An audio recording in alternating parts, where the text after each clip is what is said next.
When I refused to sign over the apartment grandmother left me, my family invited me to a talk. My cousin smirked. It's only fair we all benefit. My uncle nodded. I took out a copy of the will and said, then I guess you haven't read this part. I, 32M, thought inheriting my grandmother's apartment would be a blessing. Instead, it became the catalyst for the ugliest family war I'd ever witnessed. Grandma Rose passed 3 months ago, leaving behind a modest 2-bedroom apartment in downtown that she'd owned outright for 40 years. The place wasn't fancy, but in today's market, it was worth close to $300,000. When the lawyer called to inform me I was the sole beneficiary, I was stunned. I'd always been close to her, visiting weekly, helping with groceries and doctor appointments, but I never expected this. The funeral was somber, filled with distant relatives I barely recognized. My uncle Frank and his son David were there, along with my Aunt Sarah and her daughter Michelle. We'd never been particularly close as a family, gathering only for major holidays and funerals. Everyone offered their condolences, but I noticed the way their eyes lingered when they looked at me, like they were calculating something. 2 weeks later, Uncle Frank called. He suggested we meet to discuss grandmother's estate, claiming there were some loose ends to tie up. I agreed, thinking it was about clearing out her belongings or handling final bills. He arranged for everyone to gather at his house the following Saturday. I arrived at Frank's suburban home feeling uneasy. The living room was arranged like a tribunal, with Frank in his recliner, Sarah and her husband Tom on the couch, and David and Michelle flanking them in dining room chairs. They'd left me the lone chair facing them all. The setup felt deliberate and hostile. Frank wasted no time getting to the point. He explained that they'd been discussing the apartment situation and felt it wasn't fair for one person to inherit everything while the rest of the family got nothing. He reminded me that grandmother had helped raise all of us at various times, and everyone deserved a piece of her legacy. Sarah chimed in with stories about how she'd driven grandmother to appointments when I was busy with work. Tom mentioned the times he'd fixed her leaky faucet and replaced her smoke detectors. Michelle talked about the summers she'd spent there as a teenager, helping with household chores. David remained quiet, but his smirk never left his face. The conversation felt rehearsed, like they'd coordinated their talking points. Frank suggested I sign over the apartment to a family trust, which would then sell the property and divide the proceeds equally among all 5 grandchildren and children. He presented it as the morally right thing to do, the choice grandmother would have wanted.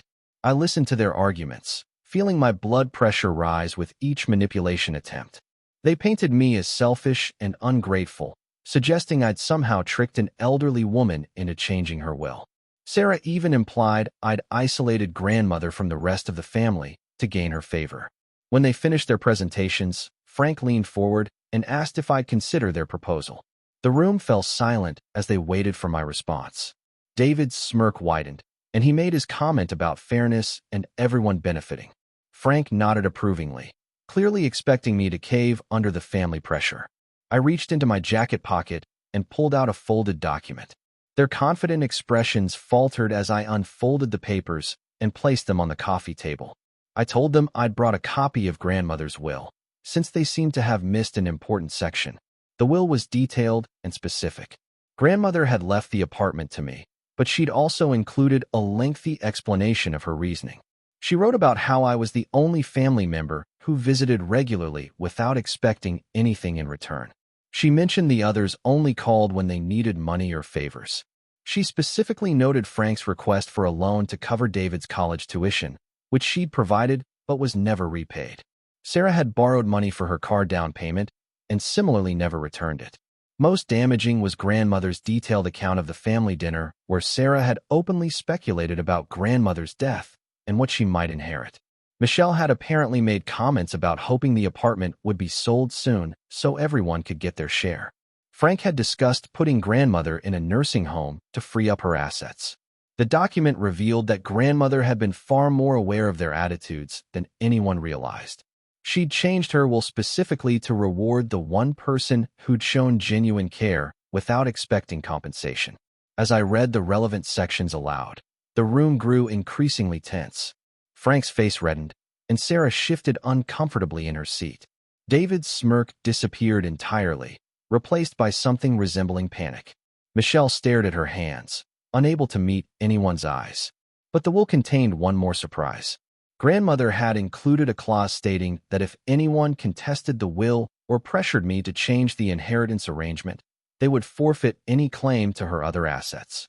She'd left small amounts to various family members, jewelry to the women, her father's watch to Frank, and savings bonds to the grandchildren. The pressure campaign they'd just mounted had potentially cost them everything. Frank tried to backtrack, claiming they'd just wanted to have a family discussion and weren't actually pressuring me. Sarah insisted they'd only been looking out for grandmother's wishes. Tom remained silent, probably calculating how much they'd just lost by attending this meeting.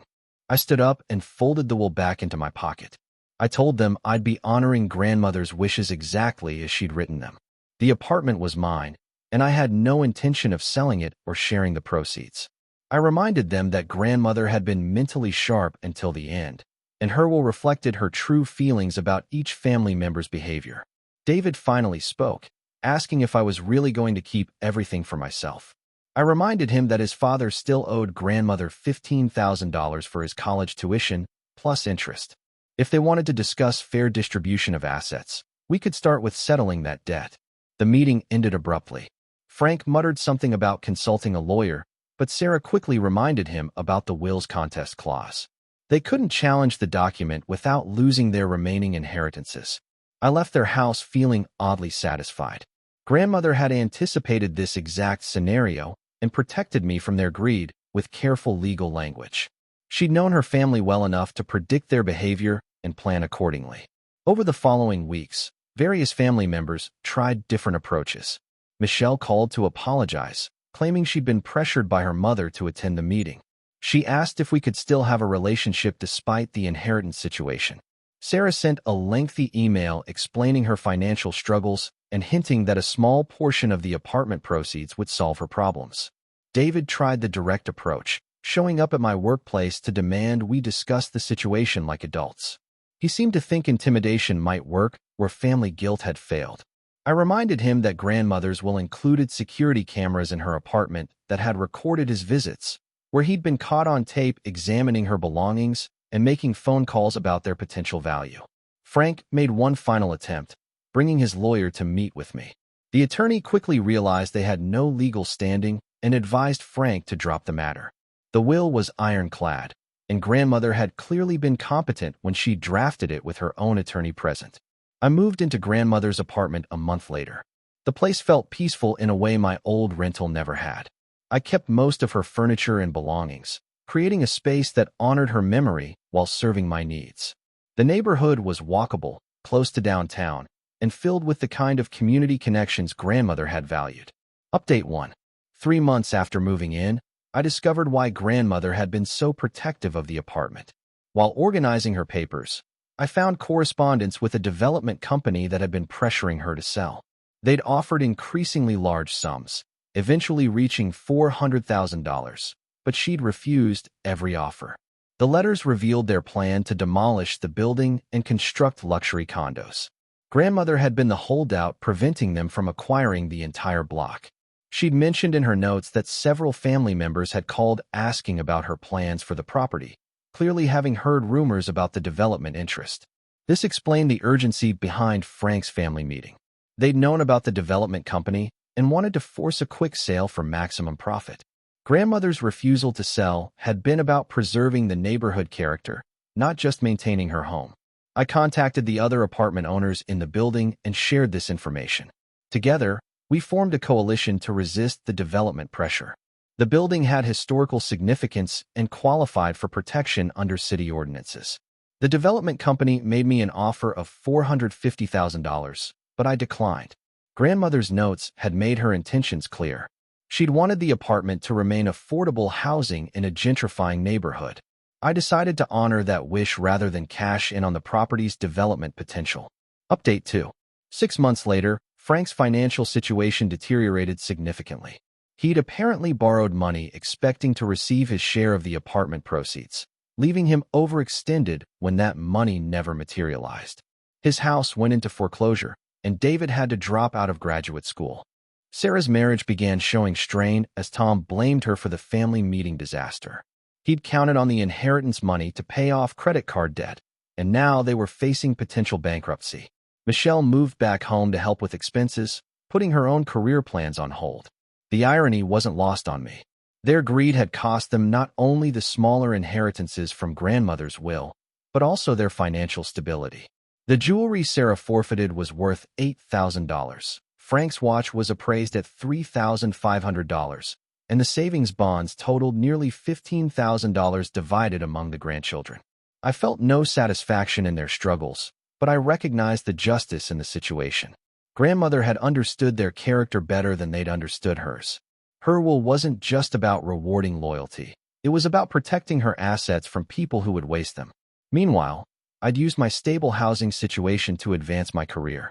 Without rent payments consuming half my income, I could invest in professional development and save for the future. The apartment had given me financial security that translated into opportunities I'd never had before. Update 3. A year after grandmother's death, Michelle reached out with a genuine apology. She'd spent months reflecting on the family dynamics and realized how toxic their behavior had been. She asked if we could rebuild our relationship without any discussion of the inheritance. I agreed to meet with her, and we had an honest conversation about the family's dysfunction. She revealed that the inheritance meeting had been Frank's idea, orchestrated after he'd learned about the development company's interest. He'd convinced everyone they deserved a share and coached them on emotional manipulation tactics. Michelle had felt pressured to participate but regretted the entire situation. She genuinely loved grandmother and felt ashamed of reducing her memory to a financial transaction. We agreed to maintain a relationship based on mutual respect rather than family obligation. The other family members continued their downward spiral. Frank declared bankruptcy and moved to a smaller apartment across town. Sarah and Tom separated, with their marriage unable to survive the financial stress and mutual blame. David found work but remained bitter about the lost inheritance, occasionally posting angry social media rants about family loyalty. I established a small scholarship fund in grandmother's memory, using rental income from the apartment's second bedroom to support local students. This felt like something she would have approved of, helping young people without expecting anything in return. The apartment building successfully fought off the development company, which eventually moved on to easier targets. Our coalition had grown into a neighborhood association focused on preserving affordable housing and community character. Grandmother would have been proud of the organizing efforts her decision had inspired. Looking back, I realized grandmother's will was her final lesson about family, loyalty, and character. She'd seen through their superficial relationships and rewarded the person who'd valued her as a person rather than an asset. The inheritance wasn't just about money. It was about understanding what really mattered to her. The family drama cost them far more than they would have gained by respecting grandmother's wishes. Their greed destroyed relationships, financial stability, and self-respect. Meanwhile, her carefully planned legacy continued generating positive impacts in the community she'd loved. I still live in the apartment, now fully making it my own while honoring her memory. The space represents not just financial security, but the importance of authentic relationships and moral integrity. Grandmother's final gift wasn't just property. It was a masterclass in recognizing people's true motivations and protecting yourself accordingly.